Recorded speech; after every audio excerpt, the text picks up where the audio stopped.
వర్ష బీభత్సం నుండి ఉమ్మడి నిజామాబాద్ జిల్లా ఇప్పుడిప్పుడే కోలుకుంటోంది. ఎక్కడికక్కడ జనజీవనం స్తంభించింది. లోతట్టు ప్రాంతాల ప్రజలు వరద నుండి బయటకు రాలేదు. కామారెడ్డి జిల్లాలో ఇప్పటికీ చాలా ప్రాంతాలు జల దిగ్బంధంలోనే ఉన్నాయి. జాతీయ రహదారి 44పై పలు చోట్ల గుంతలు ఏర్పడ్డాయి.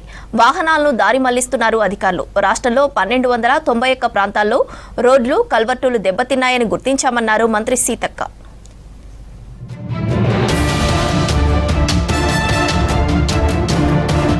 కామారెడ్డి జిల్లాలో భారీ వర్షాలకు చాలా ప్రాంతాలు ఇంకా జల దిగ్బంధంలోనే ఉన్నాయి.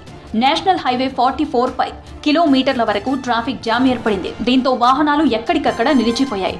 2 రోజులుగా వివిధ ప్రాంతాలకు వెళ్లాల్సిన వాహనాలు ఆగిపోవడంతో ప్రయాణికులు తీవ్ర అవస్థలు పడుతున్నారు. ట్రాఫిక్ సమస్య తొలగించేందుకు అధికారులు చర్యలు చేపట్టారు. భారీ వర్షాలతో దెబ్బతిన్న రోడ్లపై సమీక్ష చేశారు మంత్రి సీతక్క. రాష్ట్రంలో 1291 ప్రాంతాల్లో రోడ్లు, కల్వర్ట్లు దెబ్బతిన్నాయని గుర్తించామని మంత్రి సీతక్కకు తెలిపారు అధికారులు.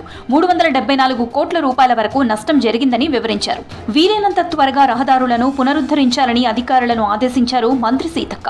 తాత్కాలిక మరమ్మతుల కోసం 22 కోట్ల 71 లక్షలు, శాశ్వత మరమ్మతుల కోసం 352 కోట్లు ఖర్చు అవుతాయని అంచనా వేశారు అధికారులు.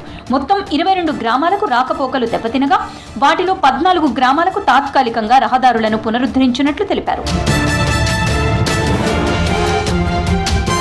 నిజామాబాద్ జిల్లా భీమ్గల్లోని ఎక్సైజ్ పోలీస్ స్టేషన్ వరద నుంచి బయటపడింది. కానీ ఇంకా పిఎస్ పరిసరాలు బురదమయమయ్యాయి. నిన్న కురిసిన భారీ వర్షాలకు ఎక్సైజ్ పిఎస్ నీట మునిగింది.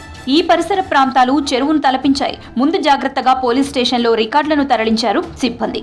అటు కామారెడ్డి టౌన్ లో నీట మునిగిన కాలనీలు ఇప్పుడిప్పుడే బయటపడుతున్నాయి. వరదలకు ఆయా కాలనీల్లోకి బురద, మట్టి, చెట్లు కొట్టుకొచ్చాయి. భారీ వర్షాలకు కామారెడ్డి జిల్లాలోని జాతీయ రహదారి 44పై పలు చోట్ల గుంతలు పడ్డాయి. దీంతో వాహనాలు నెమ్మదిగా కదులుతున్నాయి. నిజామాబాద్, ఆదిలాబాద్, మహారాష్ట్ర నుంచి హైదరాబాద్ వెళ్లే రూట్లో భారీగా ట్రాఫిక్ జామ్ అయింది. సదాశివనగర్ నుంచి కామారెడ్డి వరకు దాదాపు 15 కిలోమీటర్ల మేర వేలాది వాహనాలు నిలిచిపోయాయి.